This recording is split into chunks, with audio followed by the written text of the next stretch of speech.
I have to say, Devin, Yeah? you look a little flummoxed today. Are you still upset that you didn't get tickets for that REO Speedwagon reunion tour? I was so close. So close. I know, but you gotta let it go. there may be some other reunion tours. I think they're old, but there's the Bee Gees reunion tour that you were excited about. No, wait, actually, really? No, there's not. Oh, damn it. I love the Bee Gees. They're amazing. You try to work with somebody. They defined an entire genre, disco. Sometimes you don't want to know things about your friends. And this is one of those examples. But I suppose also people don't really want to know too much about AOC. They're discovering more and more about her. Yeah. And I want you to hear 2 clips about her. Yeah. Not because she is so beautiful. Right. She's not. But not because of that. But Yeah. because she's so brilliant. She is. Okay? 2 clips back to back. I want you just sit back and enjoy. Think about the civil rights and voting rights movement and how Black Americans really created democracy in this country. Right. That's exactly right. How they literally made something from nothing. It is just beyond me. Anyway, so yes, it's beyond you because that's nonsense. I love it. So Black Americans created democracy. And you're welcome, they'll say, right? Yeah, because the That's what ancient she's Greeks saying. stole it from them. Oh, yeah, totally. They went at future in time. That's a time machines. I'm telling you, it's a real thing. Oh, God. All the founding fathers' business, that was crap. No. It took Black Americans finally to really activate democracy for us. Right. It's a Black American word. Yes, exactly. I mean, perhaps she's saying, look, we didn't have a real democracy until blacks came on the scene. Wait, but even if you think the civil rights movement was the thing that gave you democracy, which it didn't. Yeah. But let's say you do that. That was still provided for by Congress of white people. Right. And the war and the Civil War, which 600,000 men died in order to end slavery, right, among other things. But still, it's breathtaking. I mean, the thing about it is that she believes it. That's the thing. I really think she believes this horse face. Yeah. Believes this, but maybe that's because she's a horse. But also, she's a representative. A horse would believe such things. She's a representative in a representative republic. It's not a democracy. Oh, yeah. It's a constitutional republic. I love it. So we're not voting on every bill. We vote on representatives to represent us, of which she is one. Well, tell that to Mamdani, right? He said that the tax code is fundamentally broken. Remember that? Yeah. So I said in my last podcast, as you might recall, I said, okay, well, gosh, if it's fundamentally broken, well, then I suppose we ought to use this democracy business to make a good code. I have an idea. Let's get everyone together and work on a tax code together. Sure, there'll be compromises and little gimmies and takeaways and things like that. I get that. Yeah. But at the end, it'll be fair because it'll be the product of a big compromise. Right. What do you think about that? Is that a good idea? I think that's a great idea. It's a wonderful idea. Oh, wait, that's exactly what we do. Okay? That's and exactly what we do. Mr. Mamdani, the great mayor on high, has decided that it is fundamentally broken. Yeah. Who decides that? Yeah. He does. He doesn't like it. Yeah. So do it my way. Right. Schmuck. But there's more genius to go around with our girlfriend, AOC. Yeah. Check it out. When you have these systems, when you have corporations, when you have an economic elite, there's a certain level of wealth and accumulation that is unearned, right? You can't earn $1 billion. That's right. You just can't earn that. That's exactly correct. You can get market power. You can break rules. You can do all sorts of things. You can abuse labor laws. Yep. You can pay people less than what they're worth. Yep. But you can't earn that, right? That's right. And so you have to create a myth that since you didn't earn that, you have to create a myth of earning it. And so if you're making minimum. Okay, so it goes on and on like this. What I love about this, by the way, is just the pure idiocy of AOC. But I love the host who says, that's exactly right. As if she's taking a test. Right. Yep, you are now correct. I confirm your facts, lady. You filled your answer out in the Scantron. That's right. I've ran it through the computer. That's and exactly you got right. an A. That's exactly right. Like she's confirming it. It's like, this may be a question of debate, but no, you're exactly right. Anyway, the idiocy of this. Yeah. So look, billionaires are people who've earned billions. Yeah. Most of the time, I suppose you could cheat your way, but ultimately it all falls apart. If you have cheated your way through it, you're going to get lawsuits and you're going to, but these people often come up with great ideas, sometimes inventions, or maybe a concept like AOL, for example. I mean, and they patent it. And why is that not earning? Yeah. Implicit in her conversation here is that it must have been done by some sort of shortcutting or abuse of labor laws and such. She provides no examples. Right. I mean, oftentimes these huge corporations like Microsoft and Google, of course, and such, they are up the wazoo in their respect and compliance with labor laws and everything else. And it doesn't matter. They get sued anyway. Oh, yeah. It's the big guys that are the biggest targets. Duh, right? Yeah. You're not going to sue a small mom and pop for a slip and fall for millions of dollars at least. Right. Right? I mean, maybe you want to connive them out of $10,000. Not cool either. But still, that's where the real money is. Class actions for, charging an extra $1.75 for a subscription service, for example. Those things, get pursued, and all of a sudden Microsoft has to pay $500 million on a class action. So somehow she gets off saying that this was somehow cheating the system. This is the way it works to become a billionaire. That's the only way. Yeah. You can't have an idea. So that's what fascinates me about her. Yeah. And everyone who thinks the same way, and there are a lot of people who think just like that. Right. What fascinates me about that is not only that they believe it, but the contempt they have for creativity. Yeah. That's what makes this country great. Right. The what's the word? I don't want to say adulation, idealization. Idealization of creativity and new ideas and inventions. Right. That's what we idolize. I shouldn't say idolize. That we value. Right. Okay, and we give great profit to people who create the better cookie. Yeah. And she seems to be against that. Right. But no surprise, she's against capitalism. Yeah. She thinks it's inherently evil.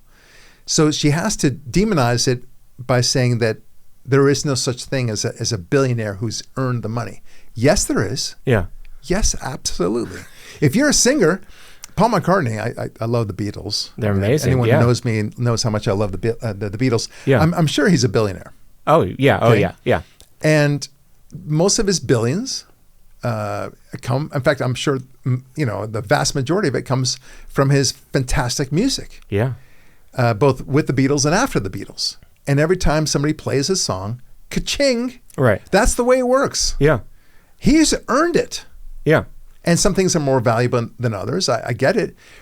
The value of a gardener gardening my front lawn is not as valuable. We don't value it. Maybe we should. I'm not saying that's right. But listening to Hey Jude, that means more to me. It transformed the world. Yeah, absolutely. And it's just magic to listen to them. Right. A gardener, sadly, they're a dime a dozen. Yeah. Okay. And they know it. And so they would just want to be the best gardener they can be. Great. Yeah. You're going to make a living. You're not going to be a billionaire out of it. So there are certain things that you can do if you have a great idea. You could make billions. Right. What's his name? Jensen Huang, right? From I don't know him. NVIDIA. Oh, okay. Yeah. AI. He's basically created this massively popular program, and it's transforming the world. Yeah. As it should. And he's making boku bucks out of that. And I don't begrudge him at all. Yeah. Fantastic. That's the way it should be. Yeah. But They don't like it. So in order to respond and show that capitalism doesn't work or it must be inherently evil, they must be cheating the system. Yeah. Done. And so she's one of many, many similar people. Yeah. All right. Anyway, I want to get to our theme today, which is about morality. Yeah. And let me ask you this simple question. Without morality, without God, there's no real reason to take a bribe. Not at all, no. Right? Take the bribe. Take it. Take the money. As long as you can get away with it. Yes, it's technically illegal. Right. But take the bribe. Yeah. Right? I mean, if no one catches you, what's wrong with that? Yeah. If you don't believe in morality. Right. And morality can only come from God. We've established that many times now. Right. But the atheists listen to this will say, well, I don't want to take the bribe because that would be wrong. And if everyone did that, our society would collapse, which he'd be right about. Right. But people don't think that way. People think only in the immediate of what's good for them. Right. So that same person taking the bribe, let's say, he doesn't say to himself, well, if everyone did this would be bad for society. Yeah. And I'm a member of society and I don't want to contribute to the collapse of society, right? He doesn't think that way. Yeah. Here's what he does think. Yeah. Oh my gosh, $10,000. That could pay off my gambling debt. Right. Right? That can buy me a whole lot of weed. Yeah. Or, that's the amount of money that my son needs to start on his business. And I'll make millions with him. I'll be a partner with him in that. And this will all kind of vanish. Right. It's necessary. I have to take this bribe. Yeah. You see how people logic themselves into these positions? Yeah. You can talk yourself into anything. Anything. Yeah. Anything. So, look, the reality is most atheists will see, and they should see, if they really don't believe in God, that they're only here for the here and now. Yeah. What's available to them, take. Right. It's it's a random world. If something great comes to you, you're an idiot for not taking it. Yeah. So it's like the delicious looking buffet at someone else's wedding, Yeah. and no one else will see you. You sneak into the wedding. You're a wedding crasher, right? Just take it. Yeah. What's the worst that can happen? They can catch you, and then what do they do? Make you pay for the food that you ate? No. Right. I also think how, they think that not murdering, not stealing, not taking a bribe, not raping for that matter, is somehow a matter of logic. Yeah. It's fascinating to me. Yeah. It is not. If that were the case, then every atheist country, like the Soviet Union, most people in the Soviet Union and now in Russia are atheists. Right. Okay? Not the most moral country in the world. No. Okay? It's a highly corrupt country. Why they think that somehow putting a whole country on atheist steroids, as it were, Yeah. is somehow going to improve their society. Amazing to me. Yeah. So, and they say it's a matter of logic. That's the only answer they have. Right. Putting aside why the logic can be used in any way that we want, right? Yeah. So Penn Jillette, I talk about this in my upcoming book, Atheism Steals. Nice. Penn Jillette of Penn and Teller. Yeah. So he's a famous atheist. He's very vocal. Yeah. Teller apparently is not. I don't know where he stands, but he's not very vocal about these things. I guess that's the shtick, right? He doesn't talk. Yeah. So Penn, unfortunately, is the talker, and he talks a lot of garbage. So Penn Jillette, he says that the reason why, you want to know the reason why I don't rape and I don't murder? Yeah. And everyone's listening. Because I don't want to, okay? I rape precisely the amount of times that I want to, and that's 0. Yeah. Okay. That is so unsatisfactory. That is so meaningless. So, but wait, what if somebody does want to murder and does want to rape? Okay, so now what? Right. What's your answer to that guy? Yeah. Because there are plenty of people who want to kill randomly, who want to rape randomly. Okay, explain. Yeah. And it's like, this is such childish thinking. It is beyond, to use AOC's great phrase, it is beyond me, okay? How these people don't go past their thinking. what if somebody does want to murder, to rape, to steal, to take the bribe, and so on? Right. But he said this thing. It wasn't a hot mic issue. He wrote it down. Yeah. I murder and rape precisely the amount that I want to, which is 0. Yeah. And he expected to be quoted on that. You could tell. Yeah. Right? Genius. Yeah. And he's obviously lying because I'm sure the guy has been stuck in Los Angeles traffic. Yeah. And at a certain time, you're going to want to murder some people. I'm sorry. We're all human. Everybody who's honest will say, yeah, I've wanted to murder someone. I have. Right. We all have been. It's wrong because it's morally wrong. We've all had lust. Yeah, right, as well. Of course. Yeah. Even Jimmy Carter famously said that. But it's like that song from U2, "Don't believe in forced entry, don't believe in rape, but every time she passes by, wild thoughts escape." Yeah. Right. And yeah, wild thoughts escape. You see somebody really beautiful, really hot body, and you imagine yourself wanting to take her. Yeah. Now, we don't do that because it's not moral. We realize it's the violation of the commandment not to steal, Right. to say nothing of all the other laws. But it's a basic moral principle. Yeah. You do not steal the person's dignity. Now, in the animal world, that means nothing. Yeah. A wolf sees a female wolf, he's going to rape her. Yeah. There is no consent in the animal world. Yeah. Of course. He wants it, he takes it. Right. But we don't have that in the human world. And he wants more of the animal world where, surprise, people do want to rape and they act on that want. Right. And that's the silliness, I'm using the S word here. Yeah. Silliness. Yeah. All right. So this goes to the aspect of what we're seeing a lot. So recently, for example, there's this woman, the mayor in Arcadia. She was just arrested for spying. She admitted to being a spy. Oh, God. And somehow, carrying the water for China. Right. In a small town. And okay, that's really bad, right? Yeah.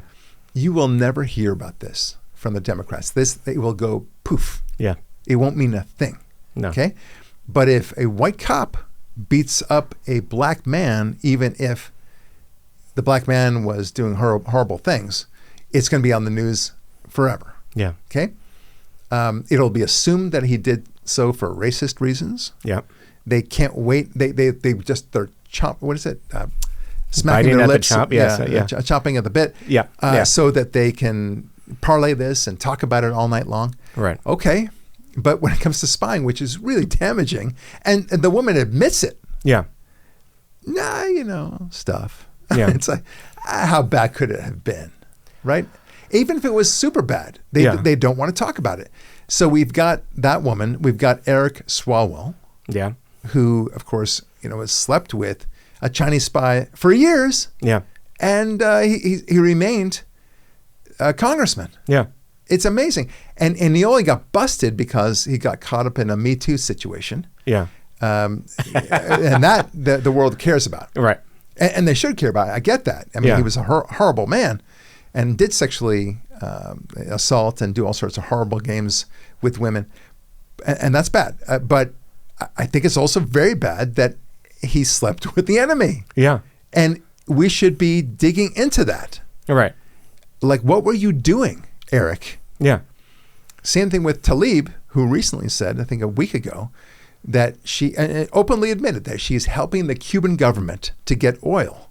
Wait, what? Yeah. That's treason.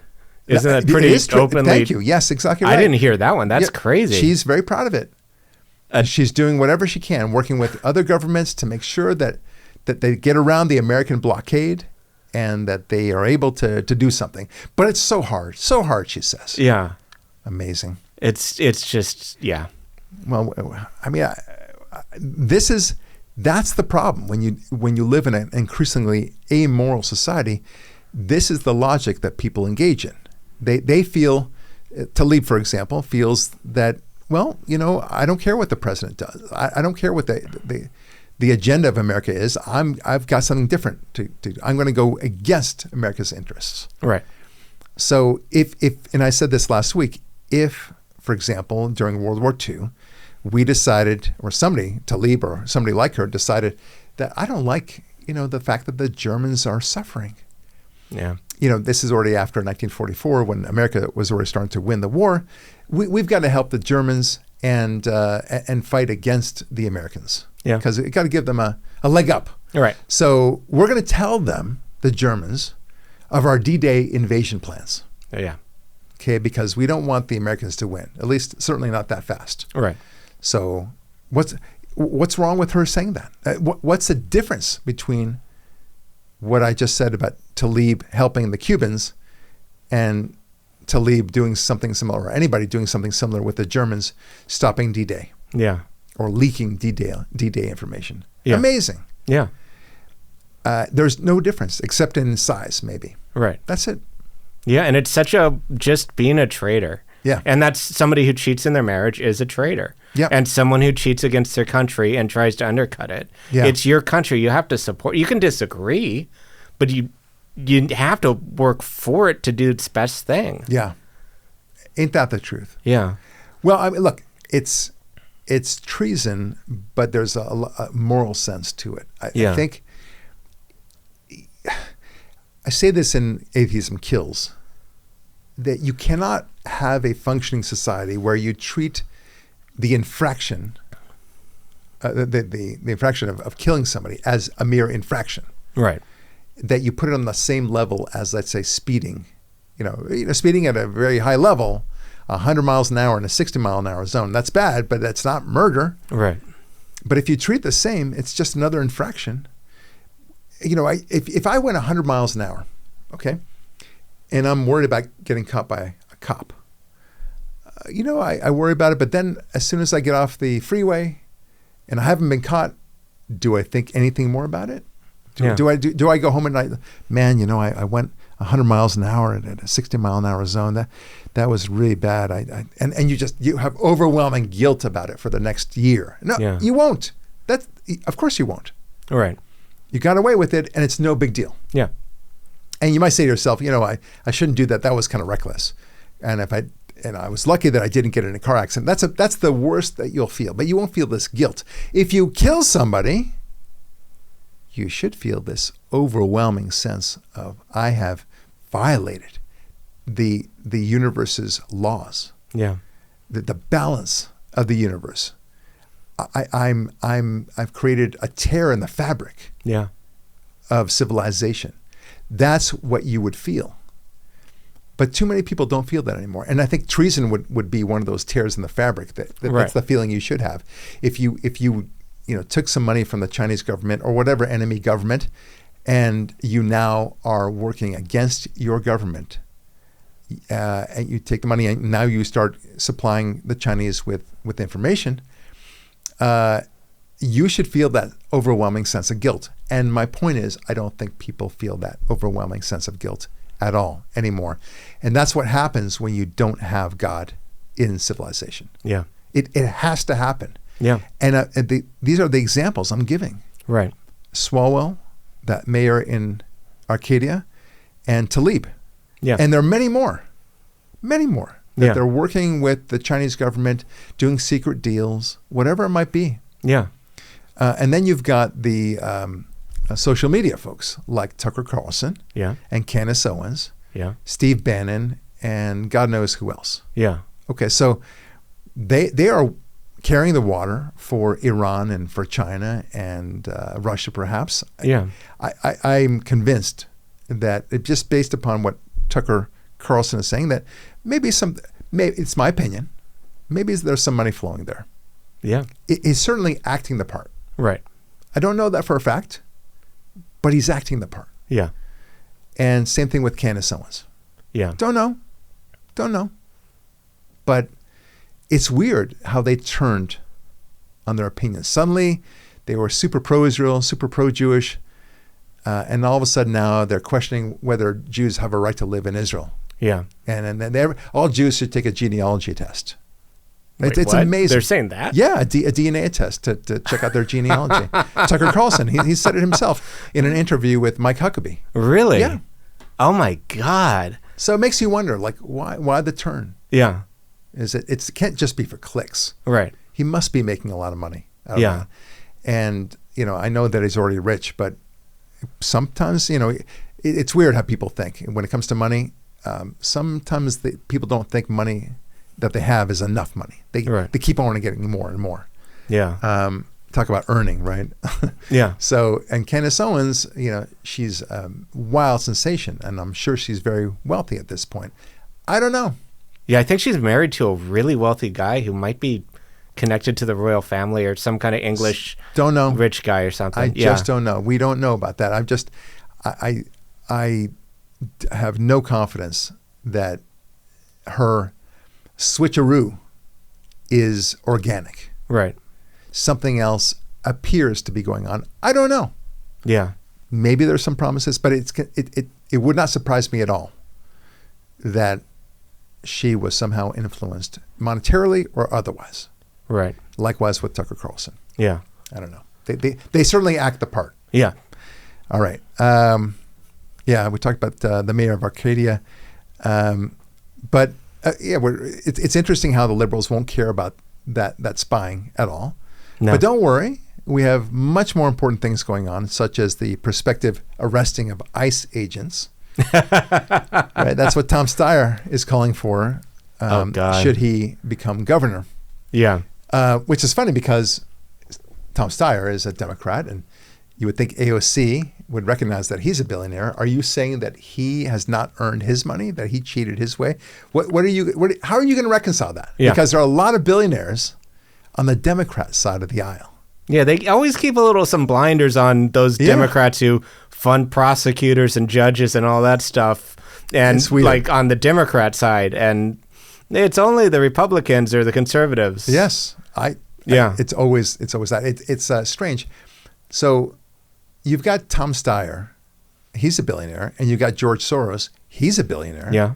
And there are many other billionaires who are on the Democrat side. Now AOC is saying, and presumably others, that you didn't earn that, like Obama, right? You didn't earn that. Yeah. The way you earned it is you used the government roads. Yeah, that's right. Electricity. Yeah. Like, no, we did use, of course. I mean, you can say the same thing of Jensen Huang. We just talked about him. He's the head of NVIDIA. Yeah. And NVIDIA, it relies on the internet. Yeah. And Jensen Huang didn't invent the internet. Of course not. Right. But you didn't. It depends on electricity. Jensen Huang didn't invent electricity, but that's the way it works. Yeah. And in turn, Thomas Edison wouldn't have been able to invent the light bulb because he knew what electricity was. Yeah. Right. I mean, it just goes on and on. And somebody in turn had to rely on the wheel. Right. Yeah. The wheel was not invented by that person, and so on. Yeah. But so, in other words, it's a world where you can never get credit for any brilliant idea. It's somebody else's idea.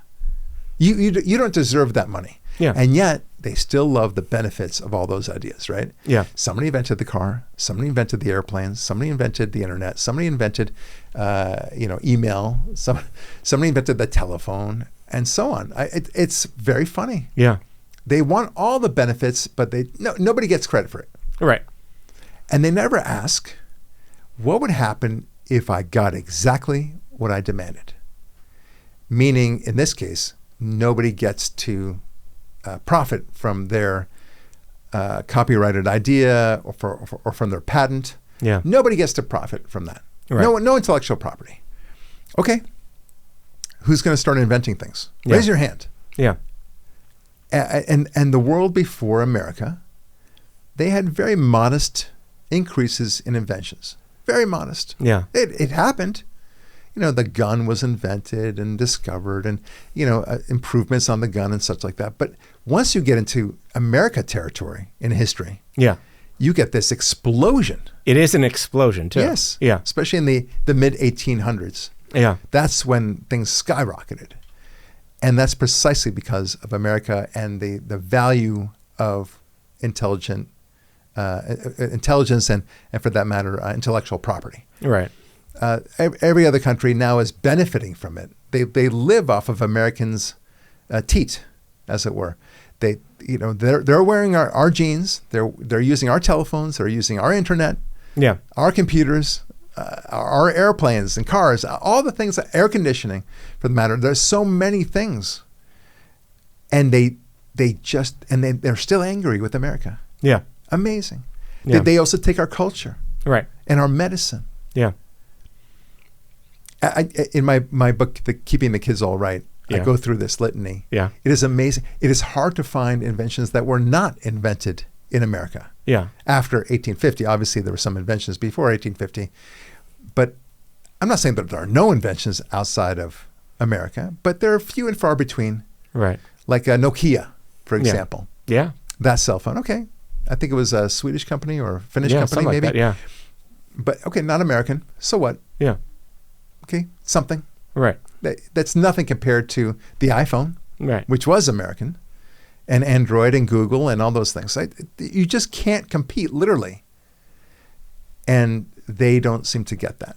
Right. Or it's like, she's a millionaire, I'm pretty sure. Talking about AOC? Yeah, AOC. And she's just been a politician when she's earning the money. So if we're going to actually turn that thing around, you didn't earn it. Like, you're not generating wealth. Yeah.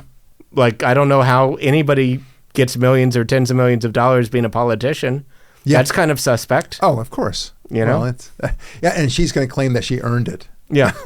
With all the insider trading. That's not shortcuts. Yeah. That's not cheating. No. She always told the truth. Yes. She never connived. She never stabbed any in the back. She never took any money. Yeah. That wasn't influenced by some outside agency. Yeah.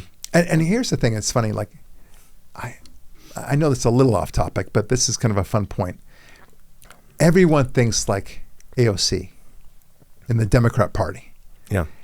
And I remember a good liberal friend of mine very proudly said that Democrats are unified. Yeah. It's a nice word, unified. We are unified. Okay. And Republicans have some discord among them. And that's true. Oh, and yeah. You know what? May it always be so. Yeah. May we always bicker and have differences because that makes us better. Yeah. We have debate. But if they're always unified, yeah, it begs the question, who is unifying them? Yeah. What is unifying them? Right? Yeah. Somebody must be passing around the memo. Right. And I think it's Obama, for one thing, but it almost doesn't matter. Somebody is in control. Yeah. Because you can't have, approximately 50 senators now and 220 Democrat congressmen and women and say they always automatically think the same. Yeah. Somebody's telling them what to think. Yeah. Who is it? Yeah. Right? And again, I'm not, it doesn't even matter to me who it is. But don't pretend that this is a good thing. This is a very bad thing. Somebody is telling you, and if you get out of line, you'll be squashed like a bug. Yeah. Like our friend John Fetterman. Yeah. His popularity rating is in the cellar right now among Democrats. Among Republicans, he's actually got a favorable sense. I mean, even though he votes 93%, 95%, talked about this last week, with the Democrats, on the 5% or so that he doesn't vote, that is untenable. Yeah. He's a pariah. He's a traitor to the Democrat Party. But I voted 95%. We don't care. It's got to be 100%. Yeah. Yeah. And that they can't abide. They can't abide an independent thinker. Yeah. Even if it's only 5%, like I said. Yeah. All right. So this other story, this just happened. So Luna, what's that first name? Congresswoman. She's amazing. Yeah. Posted on social media that the CIA has raided the office of Tulsi Gabbard. Really? And isn't she in charge of the CIA? Yeah. Well, national intelligence, yes. Okay. The CIA raided her office. Now, you're thinking, why is this happening? This is crazy. Well, it goes back to Trump deciding to declassify all these huge files. Right. MLK files, RFK, JFK, UFO files, all these things. We'll get to the UFO in a moment. Yeah. But these things are really bad. And the CIA doesn't like that. Right. And this is from News Nation, by the way.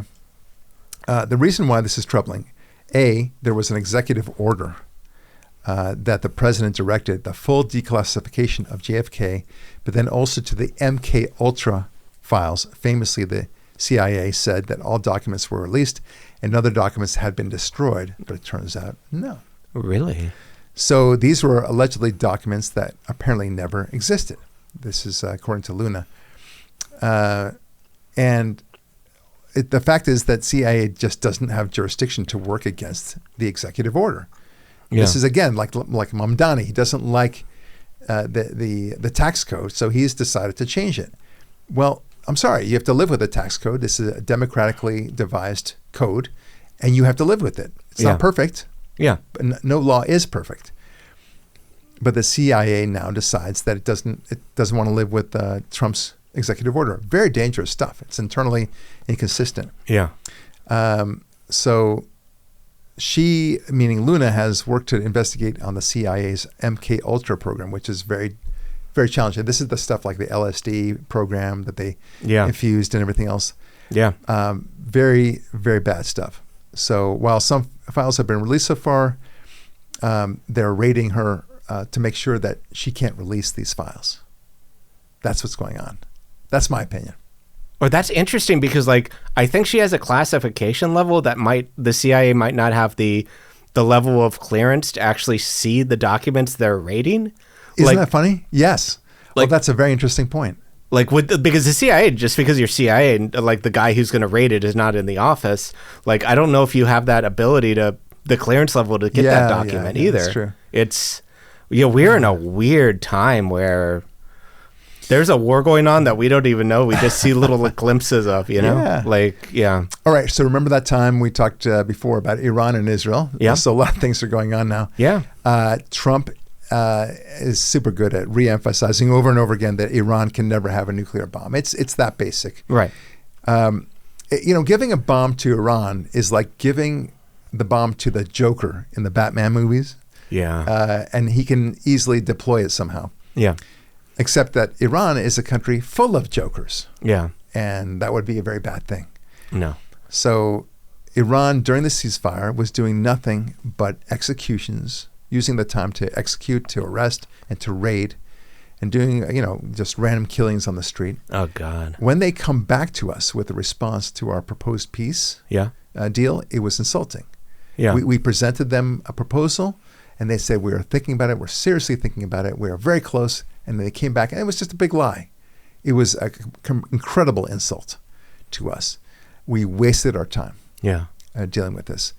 But I think Trump really wanted to make it appear correctly that, look, we gave peace a chance, as it were. And we should. And I want peace, but we can't have people going around with nuclear bombs all over the world either. But not only that, that's fine. But the peace deal said exactly that. But then they so badly wanted the nuclear bombs that they figure, okay, well, we'll just keep on going. So their game plan, Iran, is to wait it out. They think that time works for them. Yeah. Now, to some extent, there's truth to that. But Trump is not going to give up the ghost, as it were, with Iran just so that he can make sure that the Republicans have a better position in Congress. Right. Okay. The gas prices are high. Everyone understands that. It's very high. But that's temporary. They will go down. And they're hoping, the Iranians, that somehow they can stick this out for that long. So there's going to be more kinetic warfare very soon, as it should be. Yeah. In the meantime, the UAE has been launching strikes inside Iran. Really? Yeah. Iran attacked them, so UAE is now going full force. The Emirates are in. The Emirates, yeah. And they are united. Sorry, that's stupid. There you go. They're united. No, it's good. UAE also left the OPEC and OPEC Plus nations. Really? Yeah. So they're actually on the market for, Yeah, which is going to have a huge effect, oil-wise. You'll see it'll have a tremendous ripple effect. Yeah. But this is all good. This is really good. Israel is now preparing in case the conflict resumes in Iran. Not clear whether Iran has a replenishment of the ballistic missiles, which they use to attack Tel Aviv and otherwise. It turns out the Chinese seem to be infiltrating and providing Iran with more missiles. So these past 2 months that there's been a ceasefire, who knows what's been happening. Yeah. But God forbid that they've been using it only to load up more, which I wouldn't put past the Iranians. They have no sense of decency or honor. So let's see what happens. Right? Yeah. No diplomacy is going to work. We know that. I've said this, I don't know how many times. One thing you can take to the bank is that in the history of the world, there's never been diplomacy that has worked with a dictatorship. Yeah. Never. There's been power plays. There's been boots on necks and people signed under pressure. Yeah. Yes, that's not diplomacy. Okay? Now, when I say this, there's always somebody who's going to yell out, what about Reykjavik? When Reagan came to Reykjavik and negotiated with Gorbachev, and that was the end of the Cold War. Yeah. What are you talking about? There was no negotiation. Yeah. Literally, Reagan walked out and said, no deal. There was no deal. Right. They met, there was no deal. Really? Okay? Yeah. Yeah, I mean, you know this. Yeah, I actually and didn't know that. And that was the end yeah. of the Soviet Empire. And Gorbachev told that to reporters everywhere, including my dad, who interviewed him. Wow. And my dad asked him a direct question. He said, what did you think after Reagan walked out? Yeah. He said, I knew that was the end of the Soviet Union. Really? Yeah. They were trying to inflate a deflating tire. I love to use that metaphor. Yeah. And they felt like if they could somehow prevent America from doing the ballistic missiles and nuclear warheads and everything else, that would give them enough oxygen to live another 10 years or whatever. Right. That was the game plan, according to Gorbachev. And, Reagan outspent them dramatically. Yeah. And they lost and we won. Yeah. The Soviet Union collapsed as a result. So it wasn't diplomacy that made that happen. It was stiffness. It was exactly the opposite of diplomacy that worked. Right. We showed that we weren't going to mess around, and you have to do what we say. Done. Yeah. And so diplomacy never works, and it won't work with Iran. And these people have shown that they will lie right and left. Oh, yeah. There's nothing that they say that you can trust. Right. Zero. Yeah. If you ask them how the weather is, they'll tell you, and it won't necessarily be true. Okay? There's no benefit to them to lie about that, but there it is. Yeah. Okay? All right. Speaking about lying, you heard about this COVID congressional hearing? No. It just happened this morning. Oh, nice. Are you not reading the news? I thought I was, happening? but yeah. I didn't know about a COVID one. What's your name? I don't know. Who's Trump? Is this with Fauci or no? Yes, it's okay. regarding Fauci and the suppression of evidence regarding COVID and the lab leak theory and the masks, all the other things that you've heard about. But I don't know. Maybe you haven't heard about this. Anyway, here's the thing that I kind of want to talk in a global sense. Have you noticed that people rarely talk about the COVID pandemic and the shutdown? It's like they want to forget about it, especially the Democrats. People don't say, well, it really was great that we did that because it really preserved the world. Oh, you mean fondly? Like, oh, I wish we could go back to COVID shutdown. No, that too. but they don't look back on it fondly. They don't look back on it proudly either. They're not taking credit for saving the planet, saving so many lives. It literally did not save any lives. No. But they said, I think it was the John Hopkins study. Yeah. He found that at most, in the most generous estimation, only about it reduced deaths by COVID by about 0.2%. Wow. 0.2%. Yeah. So if there's 100 deaths, that would mean what? 90, not 98,000. It would be 200 less. Yeah. 0.2. Yeah. I mean, it's absurd. Yeah. And all those lives are precious. Don't get me wrong, but if you were to say, hey, look, we have this virus out there, forget about COVID. Right. And it is very realistically going to kill 10 people. Yeah. If we don't shut down the entire world right now. Yeah. You know what the world would say to that with those exact numbers? Yeah. F you. Yeah. We're not going to do that. Not because of what happened COVID. I'm talking about right now. Right. There is a risk that 10 people will die. Yeah. We got to do something. Yeah. No, we're not going to shut down the world. Yeah. But there was no such calculation. There was no such mathematical reasoning. There was no such logic that they claimed to believe in, right? The COVID did not do the killing that they claimed it would. It couldn't. No. And I knew that, you knew that, because it was so wildly contagious. Therefore, it could not have killed somebody. We always talk about the inverse relationship between contagiousness and deadliness. Right. They are wildly inversely related. Okay. Yeah. There's no such thing as a wildly contagious virus that is also wildly deadly. It is impossible. Yeah. Because viruses don't have that agenda. Yeah. Their only goal is to virus, which means is to multiply. And they don't need to kill the host. They're not interested in killing. Right. They'll kill you only if it's the only place that it can live. Yeah. So that's what the AIDS virus, HIV in particular, or this new virus, what do they call it? Hantavirus or something like that? Hantavirus, yeah. I don't know what it is. Hantavirus. Which is really scary, and we should care about that. Yes, yeah. But it's very difficult to contract. Yeah. But for those who do, it can be a deadly virus. Okay, and my heart goes out to them. But I'm not going to shut down the whole world. Nobody should. Right. But people look back on COVID, and nobody's saying it was so great what we did. No. We rolled up our sleeves, did what we had to do, we sacrificed, but it was the right thing to do. Yeah. No one is saying. No one. No. It's like we went through it. That's it. They acknowledge that we went through it. That's it. No, thank you. They're done. Yeah. Don't talk about it anymore. And that's exactly what my experience is no one, like, COVID's totally changed my life, totally destroyed me. And it's like an insane uncle where everyone's just kind of quiet about, and it's like a family secret because no one really talks about, I'll mention it, and no one talks about their story. No one does it like that. Right. Yeah. And it's, I agree. They're afraid to talk about it. Yeah. But so now everything is coming out. Yeah. The congressional hearings today were only with Republicans. No Democrat showed up. There's unity for you. Yeah. Right?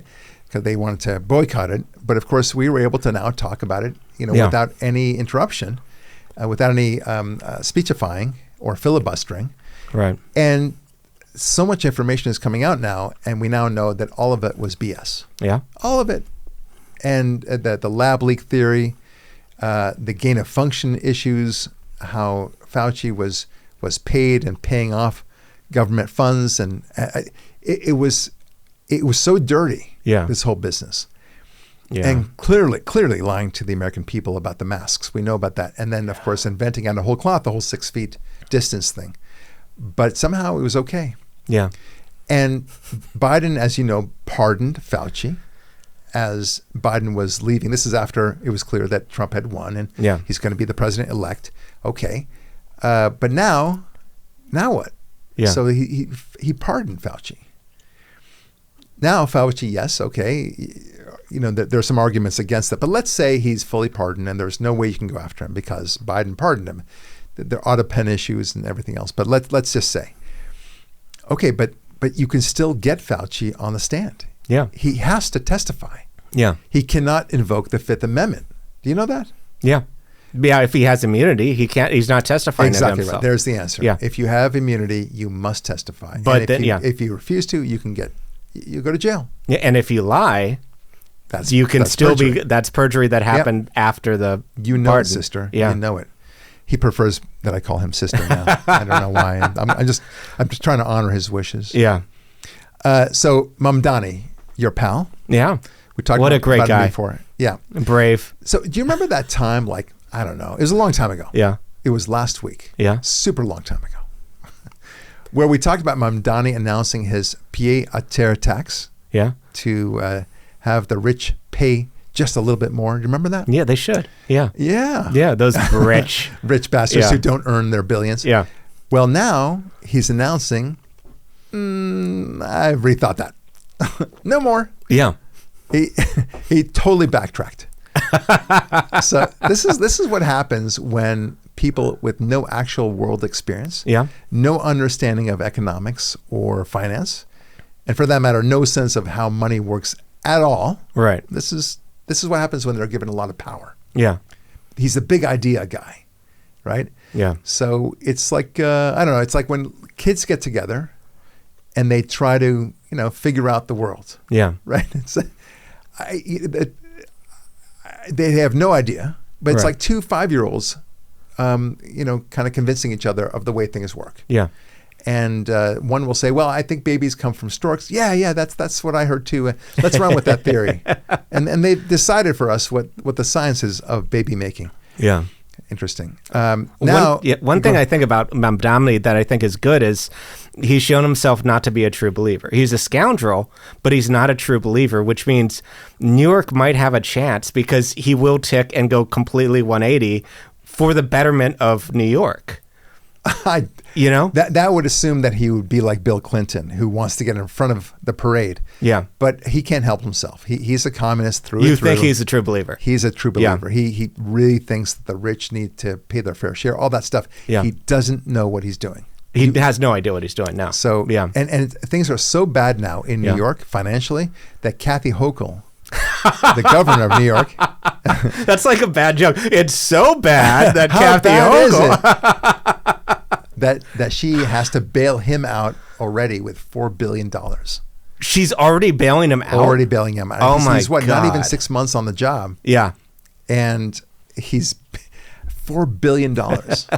I wonder what Kathy says to him. Like, dude, this is the last, payment, and you're out of the house and you got to pay your own rent. Yeah. Okay. That's what it should be, like a parent to a son, Right. who's just, wasting his life on drugs. My God. This is the last. Yeah. Okay. Make the most of it. I But sure hope so. he'll be asking for another $4 billion soon. Yeah. And in the meantime, he's allowing anti-Israel marches through Brooklyn. Oh, I bet. You saw. I mean, Oh, you yeah. saw Yeah, that, definitely, right? yeah. And they're like beating up people. They have a pretext because in the synagogue they were selling parcels of land in Israel, and people can't have that. Oh no, you can't allow anyone to buy any land in Israel. Yeah. So let's go beat up people. This was a pretext at Yeah. best, and they start beating up Jewish people who were not anywhere near the synagogue. Yeah. And by the way, they're perfectly allowed to do whatever they want in the Right. in the synagogue. That they weren't worshiping. So what? So you can beat people up because they're not worshiping? Somehow it's fair game then? Yeah. Really? That's What yeah. about bingo? If you play bingo in a church, which is a common thing that you see Yeah. all the time, okay, let's beat the hell out of them. Right. You're not worshiping. Yeah. You're doing a kind of a form of gambling, in fact. Yeah. I don't tolerate this. Go like Jesus into the, and turn Yeah. the, of the temple and everything else. It's so absurd. Yeah. But this tolerance for this kind of anti-Semitic behavior is sadly growing from the top. Yeah. And the top being Mamdani. He's somehow giving a permission structure for this. Yeah. They know that he's kind of with them. Yeah.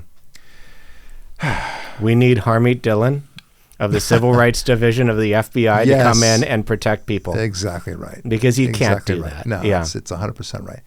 And then that you have Mamdani saying this very interesting point where somehow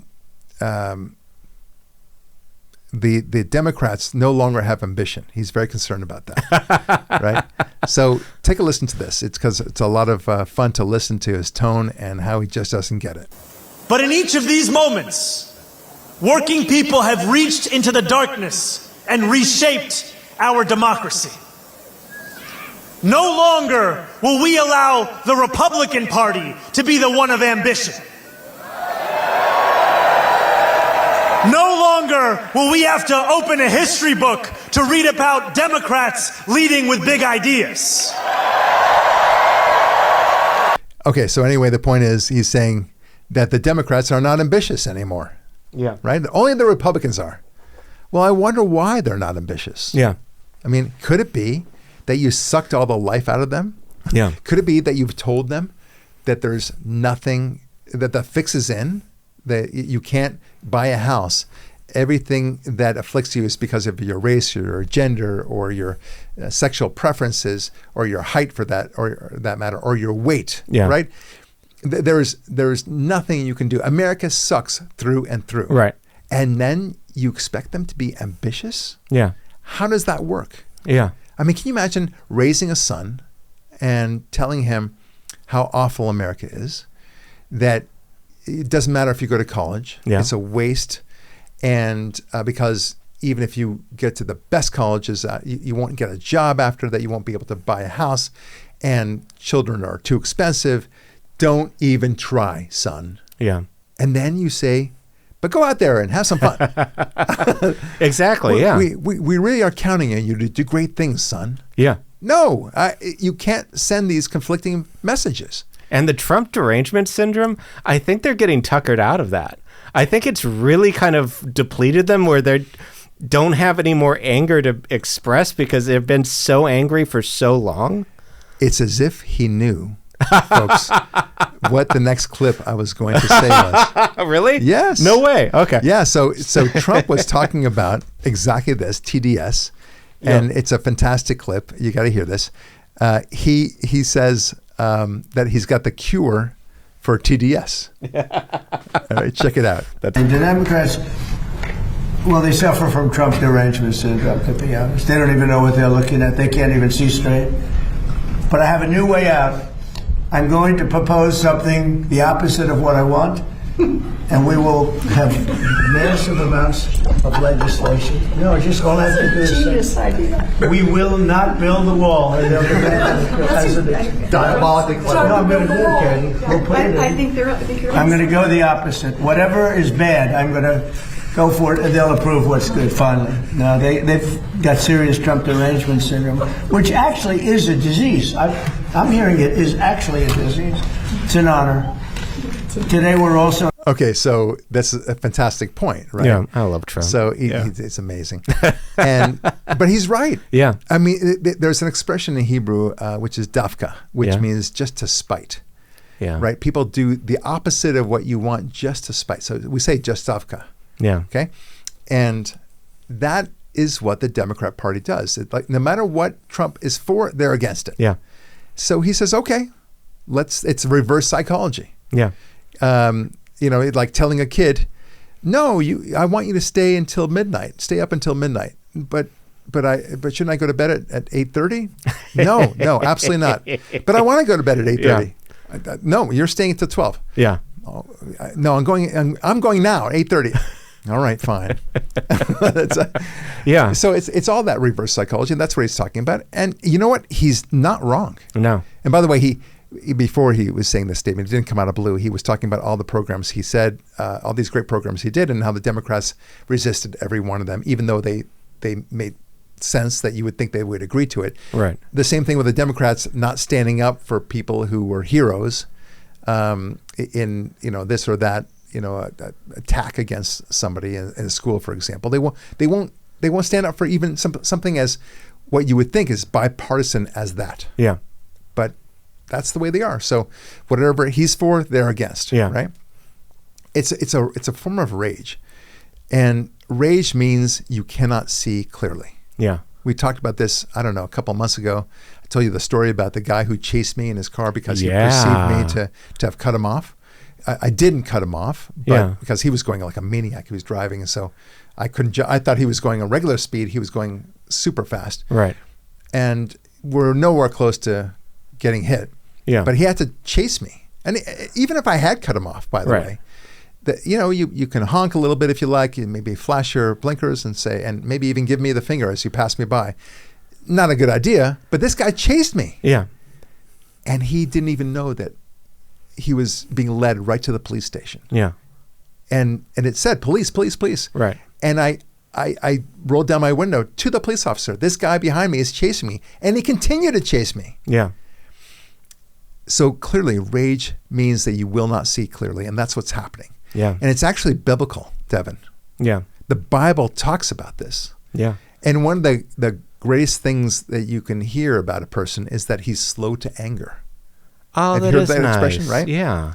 It'd be very funny though if you bring your date, you go out with a girl for quite a while and you say, you talk about her to your parents and say, Mom, Dad, I met this beautiful, lovely woman. Her name is Sally. She's like I said, beautiful. She's intelligent. She's funny. She's slow to anger. Right? You would never say slow to anger, but It's actually a good characteristic. That would be a better wife, Right? though. Like, She's slow to she's slow to that anger. is a good one. Yeah, that's a rating. Yeah. But it's not in the mix when you talk about somebody. He's a good man. He's, he makes a lot of money. He's tall. He's handsome. He's slow to anger. Nope. Nobody says that. Okay, we have like divorce rates at like 50%, Yeah. and no one talks about slow to anger. Yes. I think I'm seeing a connection. Slow to anger might be the way to end divorce, Man, that's very funny. That's really funny. Yeah, but that would be good. I think a lot of people. By the way, I want to talk about that. Yeah. Okay, I'm glad you brought it up. Okay, this could be a separate theme one day, but I kind of want to explore it now. Yeah. You hear this statistic: 50% of marriages end in divorce. Right. And technically speaking, that's true. Okay. I'm not saying it's a false thing. All right. But there are divorces and there are divorces. Yeah. Okay? Just because a lot of people are divorcing, that doesn't mean that their divorces are the same or their marriage is the same as your marriage. Right. You might get married to somebody while you're drunk in Las Vegas. Yeah. That's going to lead to divorce, right? Are they controlling for like at least a year? They're not controlling. Okay, yeah. Divorce is divorce, whether it's within 1 week, 5 years, or 50 years. Right. They don't control for that. So the 50% covers a wide swath of divorces and marriages, and not all marriages are created equal. Right. And I'm telling you, if you get married after having been with somebody for a decent amount of time, and you have the same values, you don't abuse alcohol, don't gamble, don't do drugs, Right. Don't engage in rage all the time, your chances of getting divorced are much lower. Yeah. It's not a fair statistic. No. This is the same thing with when I took the bar. Yeah. And I think mathematically, right? So the bar passage rate in California is very low. Yeah. And sometimes it could be as low as, I remember one year it was 28%. The passage really? rate. Yeah. Yeah. It's administered twice a year, but this one particular administration, 28%. Wow. And that was the passage rate, right? So Right. not the fail. The passage was 28% passed. Wow. And you say, oh my gosh, it's such a hard bar. Will I ever pass it? And then you realize, wait a minute. Not everyone taking the bar is in the same position. Right. First of all, there are a lot of people taking the bar that have no business taking the bar. Yeah. They've qualified for some degree somewhere and they just have no business. Yeah. Or they decide they'll do it. They do it on the lark. Yeah. So, okay, you got to cut those people out. Right. And then you have people who go to non-accredited law schools who really wanted to go to an accredited law school or a high-level school. Yeah. And they didn't pass. Right. Okay, because they're not going to pass because they don't think like a lawyer. I'm not saying they can't think well, or they're dumb or anything else like that. Maybe they're just one cut out for the law. Right. Okay, they're cut out for something else. Then you have people who don't do well in law school, Yeah. and there are those who get D averages, and they're not going to pass at least the first time. Yeah. But it came out that for those people who go to an accredited law school, and if you go to a top 20 law school, Yeah. and you do, have a B+ average or better, you're going to pass the bar the first time. Yeah. And a friend of mine said, Barak, you're going to pass. There's a 100% chance you're going to pass. Nice. Unless you, I don't know, have an emotional breakdown, you break up with your girlfriend or something like that, or you hear the death of somebody and you can't concentrate at all. But putting that aside, you're going to pass. Right. And you know what? I heard that months before, like a half a year before I took the bar, and I had the best time studying for the bar. Nice. It was awesome. Yeah. And if you just, they have bar exams, bar preparation exams, courses rather. And if you do what they say, don't do any less, don't do any more, take a break when they tell you to take a break. Yeah. Exactly when, you will pass the bar. Right. Especially if you did well in law school. Right. Okay. And I passed the bar. Nice. Yeah. Okay. Yeah. So these statistics are very deceiving. Right. Whether it's about marriage or taking the bar or acceptance rates at universities. Yeah. You're hearing this, for example, that Stanford now it's much harder to get into Stanford than it was, 2 decades ago. Yeah, it's a top school now. I think it's surpassing Harvard, right? Stanford has always been a top. Well, it's been a top school since the 40s. No, but I heard it's like surpassing Harvard and Yale and stuff like that. Yeah, more people want to go to Stanford. Yeah. But it's not true. Yeah. The percentages really play a funky game with you. When I went to Stanford, the passage rate was, I think, 5.5%. Yeah. Now it's 4%. Okay. So you conclude, it must be harder. Right. But, the numbers don't lie, right. You would say. Well, in a way, they do lie. Yeah. Because a lot of things have changed since the time I went there. First of all, people are, applying to Stanford who have no business applying to Stanford. Right. You can, because of the internet, you can apply to any school you want. Yes. With the click of a button. Yeah. Boom, you're in. Your application is in. Right. Okay. You couldn't do that when I was applying. Yeah. You had to, fill out a form. You type it. You try to make it look nice and pretty, and it was all paper. You mailed it in. You did mail certification. All that stuff. Right. And then you may or may not get in. Yeah. To your college of choice, and it also costs a lot of money. Yeah. It's the equivalent of about $175 per application. Oh yeah, it was brutal, and every application was specific. Yes, this different questions, so you couldn't do the same answers or essays. Exactly. Yeah, it was brutal. And so that is one big issue. Yeah. And so people are applying to Stanford and otherwise on a lark. Yeah. Like the bar people I was telling you about. And that is that's a big issue. And then plus you can actually argue that it was harder to get into Stanford back then. Why do I say that? Because there were more kids back then. Yeah. Now with only one kid per woman, there are fewer kids applying to colleges generally speaking. Yeah. And Stanford wouldn't be an exception. I mean, I think there'll be demand for Stanford for a long time, don't get me wrong. But you're going to see colleges failing and closing their doors very soon. Yeah. Starting in 2030 in particular, mark my words, they are going to start collapsing. I sure hope so. Yeah, well, they will. Yeah. Plus the fact that people are beginning to see that there's no real value in a lot of college education. Yeah. You get 4% more than you would had you not had the college degree. That's not a meaningful number for most people. Yeah. And you can make boku bucks by starting as a plumber. Yeah. And then ultimately having your own plumbing company. There's a lot of demand for that. Oh yeah. So you'd be a fool to study feminist studies. Oh yeah. Ridiculous. Yeah. Anyway, I really digress on that. I apologize to my audience. It was a good digression. Yeah. But I think so. Yeah. Yeah. And but people don't think logically, and that same thing is true when it comes to Israel and to Jews and the crazy things that people say, the assumptions that they make. And we have to use these numbers with them to understand that. And you hear, for example, that so many people died in Gaza. Yeah. Okay. Well, who killed them? Yeah. It wasn't the Israelis. Very few Gazans died at the hands of Israelis. Yeah. At least innocent Gazans. Right. And then who are these Gazans?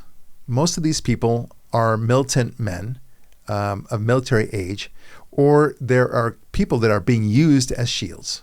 Okay? Yeah. You can't say that these numbers are a reflection of a genocide. Yeah. They don't even know what a genocide is. No. Anyway, it's insane. Yeah. China visit. So Trump is going to China. Nice. And he's taking Rubio and he's taking a bunch of other people with him, including CEOs from Tim Cook, I believe, from Apple, Microsoft, Bill Gates. I believe Jensen Huang also is coming there. That should have been the theme of our day. Jensen Huang. Yeah. We said his name so often today. How can we not love Jensen Huang? We love him. Yeah. Anyway, so that's what they're doing. They're in China.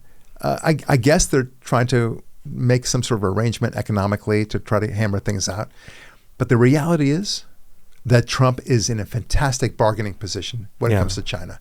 He can make whatever damn deal he wants right now. Yeah. And China is collapsing. Yeah. People don't realize it. It is absolutely collapsing. The first thing is that they have a demographics problem. Yeah. Their aging population is beyond belief. Yeah. they can't possibly sustain themselves without importing a huge number of people from the Philippines or elsewhere. That's no longer China, right? And China is very, I wouldn't say racist, but they're very ethnocentric. Yeah. Let's put it that way. Oh, yeah.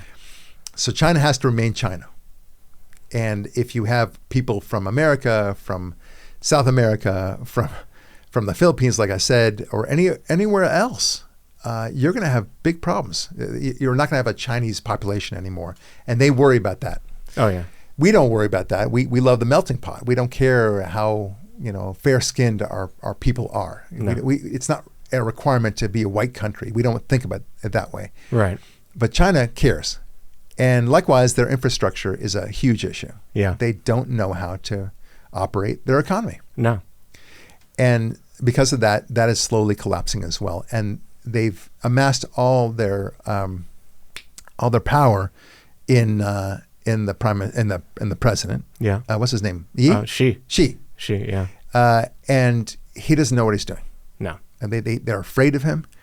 But one man cannot operate an entire economy of, what is it, 1.5 billion people? Yeah. It's insane. Yeah. To even think that. So bad things are happening in China, and Trump will actually be a savior for him. Yeah. He's going to make it easy for them. Yeah.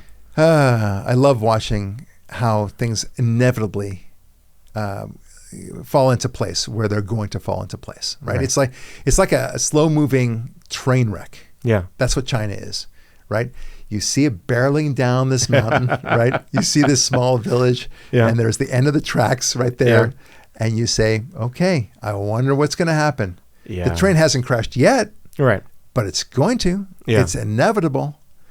And the question is just how much damage is going to happen. Yeah. But you just know terrible stuff is going to happen. So here we are. That's what's going to happen. Yeah. Okay. A Supreme Court and the gerrymandering issue. Maybe we'll wrap up with that. This is amazing stuff. The Louisiana case first started this all over. And the Supreme Court said you cannot gerrymander on the grounds of race. Okay? Nice. Done. About time. Yeah. Is this new to you also? Yeah. No, I knew that, but it's a good thing, I just don't know what you've been hiding under that rock. I thought they did that in the 60s, but it's good that they're finally getting around to saying that. That would explain all the bands that you still like from the 60s. The Bee Gees. Give me a break. There are so many good bands from the 60s, yeah. I know, but you don't talk about them. Otherwise, you betray your age, my friend. All right. Anyway, that case, the Louisiana gerrymander case, was a huge case, and it's going to dramatically affect the rest of the nation. And now it's all kind of weeding itself out. It looks like the Republicans will have a net benefit of anywhere between, I believe, 4 at the very lowest, more to 14. Wow. New congressional seats in the House. Now, they can still lose those red districts, but not likely. Yeah.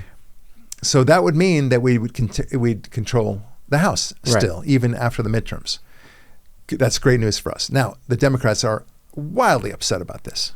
Okay, just outraged by the whole thing, because the Republicans are just changing the status quo just so that they need to grab power. Like, no, wait a minute. You are gerrymandering solely on the grounds of race. Yeah. And now that you've been caught on that, and it's being reversed somehow, now you're crying foul. That was clearly unconstitutional. Right. I got to tell you, even when I was a Democrat, I guess I wasn't that strong a Democrat, but even when I was a Democrat a long time ago, that kind of stuff, I would say, yeah, guys, I mean, I don't like the result, but it was unconstitutional. Right. We played the game, we got it, but let's not pretend it was not unconstitutional. Yeah. It was. Now, the more important thing is the people from The View. Yes. The ladies from The View. Always and wise. What is their take on it? Because that's the final voice, right? It's not the Virginia Supreme Court. It's not even the United States Supreme Court. What matters is what the ladies of The View have to say. It is true. Yes. So check this out. They've got, anyway, it's very important, as you can see. And then this happened. There was another seismic shift in voting rights last Friday after the Virginia Supreme Court struck down a redistricting map that had been approved by Virginia voters. Okay, they said, this is what we want. They came in and said, no, that's not what you want. We're changing it. So the ruling now gives Republicans a big boost as we approach the midterms. And Democrats are a little pissed. Okay. Yeah. So interesting. She's not just reporting on the fact that Democrats are pissed. She's saying the Virginia people approved this. And the Virginia Supreme Court disregarded it, flipped it around. Yeah. That's outrageous, right? First, so two things to say. One is, so you're saying that every time the majority votes a certain way, that it's always lawful. Yeah. It's not unconstitutional so long as the majority votes for it, right? So if we vote for guns and allowing people to have guns, then that's okay, right? Yeah. Presumably under a rubric.